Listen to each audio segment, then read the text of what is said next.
आपसे बात करने में बहुत शर्म आती है। मैंने सुप्रिया का अच्छा मूड देखकर यह नहीं कहा था कि तुम्हें मुझसे बात करने में शर्म आती है, बाकी तुम हर किसी से बात करने लगी हो। उसके बाद हमारी क्लासेस का टाइम हो गया था। मैं किसी काम से लाइब्रेरी में गया था। मैं जब वहाँ गया तो अचानक मेरी नज़र सुप्रिया और आरुष पर पड़ी। आरुष सुप्रिया को अपनी बाहों में लिए खड़ा हुआ था। मेरे बराबर में सोनिया भी आकर खड़ी हो गई थी। उसने कहा कि यह तुम्हारी मंगेतर क्या कर रही है? विक्की, मुझे तो लगता है कि सुप्रिया की फ्रेंडशिप आरुष के साथ ज़्यादा ही हो गई है। मुझे इस बात पर बहुत गुस्सा आया। यह सब देखकर मेरा खून खोल उठा था। मैं उसी समय वहाँ से निकल आया और फिर मैंने सुप्रिया से कोई बात करने की कोशिश नहीं की। वह आरुष को इतना अहमियत क्यों देने लगी थी? क्यों आज वह उसको टच करके खड़ा हुआ था? मुझे बहुत गुस्सा आया। गुस्से की वजह से मैं 2-3 दिन तक यूनिवर्सिटी भी नहीं गया था। अब हमारी शादी के 15 दिन रह गए थे। लगभग सारी ही तैयारी हो चुकी थी। मेरे घर वाले बहुत खुश थे, लेकिन मेरे चेहरे पर एक अजीब सी उदासी छाई हुई थी। मैंने सोच लिया था कि शादी के बाद मैं सुप्रिया की पढ़ाई छुड़वा दूंगा। मैं जब 3 दिन बाद यूनिवर्सिटी गया तो यूनिवर्सिटी का माहौल बड़ा ही अजीब था। मैंने देखा कि लोग जगह जगह ग्रुप बनाकर खड़े हुए थे। अजीब बात थी, लोग दीवारों पर ना जाने क्या तलाश कर रहे थे। यही सब देखने के लिए जैसे ही मैं सबको हटाते हुए आगे की तरफ पहुंचा और मेरी नज़र उस दीवार पर पड़ी तो मेरे होश उड़ गए थे। फिर मैं दूसरी तरफ गया और फिर तीसरी तरफ तो लगभग सब तरफ एक ही जैसे पोस्टर लगे हुए थे। इन सबको देखकर मुझे बेहद ही शर्मिंदगी महसूस हो रही थी। मैंने तो अपनी आंखों से झुका ली थी और उनको देखकर मुझे बहुत ही गुस्सा आ रहा था। यूनिवर्सिटी के लगभग सारे ही स्टूडेंट तरह तरह की बातें कर रहे थे। मैं उसी समय सुप्रिया के डिपार्टमेंट में उससे बात करने के लिए चला गया। वहां जाकर देखा, वहां भी कुछ इसी तरह से पोस्टर लगे हुए थे। यह पोस्टर सुप्रिया के थे और सारे लड़के लड़कियां उसकी मजाक बना रहे थे। वह एक तरफ खड़ी हुई रो रही थी। यह उसके गंदे पोस्टर्स थे। इस पर वह गलत तरीके के कपड़े पहने हुई थी। वह एक तरफ खड़ी हुई थी। उसके करीब गया और कहने लगा कि यह सब क्या है? तो वह कहने लगी कि मैं नहीं जानती यह सब क्या है, यह सब किसने किया, मुझे कुछ नहीं पता। मैंने कहा कि इतना सब कुछ हो गया और तुम अनजान बन रही हो, आखिर यह सब चल क्या रहा है? वह कहने लगी कि मैंने तुमसे कहा ना कि विक्की, मुझे कुछ नहीं पता कि किसी ने मुझे फंसाने की कोशिश की है। मैंने कहा कि अच्छा, तुम्हें भला कौन फंसाए? तुम तो हमारी यूनिवर्सिटी की बहुत सीधी सादी लड़की हो ना, तुम्हारी ऐसी हरकतें। वो कहने लगी, यह आप कह रहे हो? आप तो मुझे अच्छी तरह से जानते हो ना, मैं ऐसी वैसी बिल्कुल भी नहीं हूँ। मैंने कहा, नहीं, मैं तो तुम्हें नहीं जानता। मेरा जिस दिन से तुमसे रिश्ता तय हुआ है उस दिन से मैंने तुमसे बात करनी शुरू की है, तो मैं तुम्हें कैसे जान सकता हूँ? तभी आरुष मेरे करीब आकर खड़ा हो गया और सुप्रिया से कहने लगा कि सुप्रिया, यह सब क्या है? क्या तुम ऐसे कपड़े पहनती हो? तुम इस तरह की घटिया लड़की हो, मुझे तुमसे ऐसी उम्मीद नहीं थी। सोनिया कहने लगी कि सुप्रिया, आरुष बिल्कुल ठीक कह रहा है, तुम तो बहुत अच्छी लड़की थी, और तो और तुम्हारा विक्की के साथ रिश्ता भी तय, और तुम ऐसे समय में भी ऐसी हरकतें करती फिर रही हो। जब यह आरुष सुनी तो उसने चौंक कर कहा, क्या तुम्हारा विक्की के साथ रिश्ता तय है? इस बात से क्या मतलब? तुम तो पिछले 1 हफ्ते से मेरे साथ मोहब्बत वादे कर रही हो, चोरी चुपके मुझसे बातें कर रही हो। मैंने भी चौंक कर आरुष की तरफ देखा और कहा, क्या तुम यह सच कह रहे हो?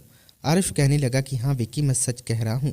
तुम्हें मेरी बातों पर यकीन नहीं आता तो यह देखो। उसने अपनी जेब से मोबाइल निकाला और उसमें सुप्रिया के नाम की चैटिंग खोलकर मुझे दिखाने लगा। उस चैटिंग में सुप्रिया और आरुष के बीच प्यार भरी मोहब्बत की सारी बातें हो रखी थी। यह सब देखकर मेरा खून खोल उठा। मुझे सुप्रिया पर बहुत गुस्सा आया। मेरा मन तो कर रहा था कि मैं इसी समय उसका गला दबा दूं, मगर वह रोने लगी और कहने लगी कि मैंने ऐसा कुछ नहीं किया, यह झूठ बोल रहा है, मुझे फंसाने की कोशिश की जा रही है। लेकिन मैं इतना गुस्से में था कि मुझे उसकी कोई बात नहीं सुननी थी। एक तरफ उसका मेरे साथ रिश्ता लगा हुआ था, दूसरी तरफ वह आरुष से भी अफेयर चला रही थी। मुझे ऐसी लड़की कोई बात नहीं सुननी थी। मैं उसे घूरता हुआ अपने आप बड़ी मुश्किल से कंट्रोल करके यूनिवर्सिटी से निकल आया था। मैंने सोच लिया था कि मैं अब अगर जाकर कह दूंगा कि मुझे इस लड़की से शादी नहीं करनी, मेरी शादी कैंसिल कर दी जाए। वह रोती हुई मेरे पास आई, मुझे आवाज़ें लगाती रह गई, लेकिन मैंने उसकी कोई बात नहीं सुनी। मैं बहुत गुस्से में था, घर आ गया। अब मैं इस बारे में अपने घर वालों से बात करता। मेरे घर वालों को भी यह खबर मिल चुकी थी कि आज यूनिवर्सिटी में मैंने क्या देखा, और तो और सुप्रिया की यही वाले फ़ोटो सोशल मीडिया पर भी वायरल हो रहे थे, जिनको मेरी फैमिली के लोगों ने भी देख लिया था। यह लड़की तो बहुत ही करेक्टरलेस थी और अब काफ़ी हद तक बदनाम हो चुकी थी, और ऐसी बदनाम लड़की के साथ मैं कैसे शादी कर सकता था? मेरी मम्मी ने सुप्रिया के घर फ़ोन करके उसकी भाभी को सब कुछ बता दिया था और साथ ही साथ यह रिश्ता भी ख़त्म कर दिया था। उसकी भाभी कह रही थी कि आप लोग गलत समझ रहे हो, मगर जब वह फ़ोटो उन्होंने अपने फ़ोन में देखी तब वह समझ गई थी कि उनकी नंद क्या गुल खिला रही है। अब मुझे समझ आया था कि सुप्रिया की भाभी का बिहेवियर उसके साथ इतना कड़क क्यों था। फिलहाल यह रिश्ता ख़त्म हो चुका था। इस बात को 2 दिन गुजर गए। मैं बहुत अफसोस था। कुछ ऐसा ही हाल मेरे घर वालों का भी था, क्योंकि घर में शादी की लगभग सारी ही तैयारियां हो चुकी थी। मैंने सोच लिया था कि जिस तरह मैंने सुप्रिया को अपने दिल में बसाया हुआ था, मैं उसे हर वक्त से निकाल दूंगा। सुप्रिया की बहुत बदनामी हो चुकी थी। पूरे शहर में उसके फ़ोटोज़ खूब वायरल हुए थे। कई दिन बाद जब मैं यूनिवर्सिटी गया तब मुझे वहां जाकर पता चला कि सुप्रिया को उस यूनिवर्सिटी से भी निकाल दिया गया है। मैंने सोचा कि अच्छा ही हुआ वह यहाँ से होती तो उसके होते हुए पढ़ाई नहीं कर पाता। सोनिया मेरे पास आई और कहने लगी कि अच्छा बहू, शादी से पहले ही तुम्हारे सामने सुप्रिया की सच्चाई खुलकर आ गई। जो लड़कियां सामने से मासूम दिखती हैं वह अंदर से बिल्कुल ऐसी होती हैं। तुमने देख लिया ना सुप्रिया की हकीकत। तो मैंने कहा कि हाँ, तुम ठीक कह रही हो। सोनिया अब दोबारा से मेरे करीब आने की कोशिश करने लगी थी, मेरे साथ बात करने लगी। मैं तो हमेशा लोगों से हंस हंस कर बातें करता था। अब मेरे अंदर किसी से भी बात करने की क्षमता नहीं रही।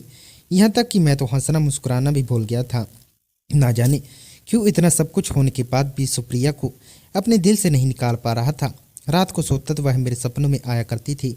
मैंने काफ़ी कोशिश की कि सुप्रिया फिर से ठीक हो जाए। वो एक कैरेक्टरलेस लड़की थी, फिर भी मेरा दिल बात मानने का तैयार नहीं था। मुझे अंदर से अंदर सुकून मिल रहा था। एक अजीब सी बेचैनी और घबराहट ने मेरे अंदर अपना घर बसा लिया था। मैं हमेशा खामोश रहता था। मेरे घर वाले भी मुझसे यही कहते थे कि तुम हमारे लिए कोई और लड़की तलाश कर लेते, लेकिन मैंने उनसे अभी हाल फिलहाल के लिए मना कर दिया था कि मैं अभी शादी नहीं करना चाहता, मुझे थोड़ा टाइम चाहिए। आखिरकार मैं सुप्रिया से बेपनाह मोहब्बत करने लगा था, मगर मुझे यह नहीं पता था कि वह लड़की इतनी बड़ी धोखेबाज है। वह मेरे साथ साथ आरुषि से भी मोहब्बत कर खेल जा रही थी। कई दिन इस तरह से गुजर गए। सोनिया बार बार मुझे कॉल करती रहती, मुझसे बात करती रहती, लेकिन मुझे उनकी बातों में कोई इंटरेस्ट नहीं था। सुप्रिया को देखे हुए भी मुझे कई दिन गुजर गए थे।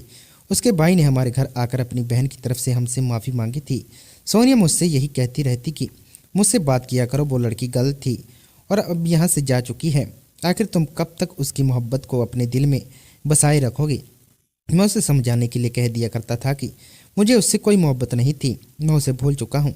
लेकिन सोनिया ने मुझे हर तरह से तंग करके रखा हुआ था। वह हमेशा मेरे आगे पीछे मंडराती रहती थी। एक दिन मैं कैंटीन में अपने दोस्तों के साथ कुछ खाने के लिए गया था। जब चेयर पर बैठ गया मैं खामोश था। मेरे दोस्त ने ऑर्डर दिया और उसी समय मुझे सोनिया की आवाज़ आई, जो शायद मेरे पीछे बैठी हुई थी और अपने दोस्तों से बातें कर रही थी। उसकी दोस्तों ने उससे कह रही थी तुम्हारा और विक्की का क्या, विक्की तुम्हारे कब्जे में आया नहीं, वह लड़की तो चली गई, अब तो तुम विक्की को अपने काबू में कर लो। आखिर कब तक तुम विक्की को पाने के लिए मेहनत करती रहोगी। सोनिया ने कहा मैं आखिरी हद तक विक्की के पीछे पड़ी रहूंगी। जब तक वह मेरा नहीं हो जाता तब तक मैं हार नहीं मानूंगी। सुप्रिया जैसी लड़की उसको विक्की की ज़िंदगी से निकाल कर मेरे लिए बाएं हाथ का खेल था। मैंने तो विक्की के दिल में उस लड़की के खिलाफ इतनी नफरत भर दी कि वह पोस्टर देखने के बाद विक्की भड़क उठा। तुम लोगों को जल्द ही पार्टी देने वाली हूँ, विक्की से तो मेरी शादी होगी और बहुत जल्द ही होगी, कहकर सारी लड़कियां जोर जोर से हंसने लगी थी। क्या जो कुछ मैंने सुना तो वह सब कुछ सच था। क्या सुप्रिया को मेरी ज़िंदगी से सोनिया निकालना चाहती थी। यह सब सुनकर मुझे बहुत गुस्सा आया।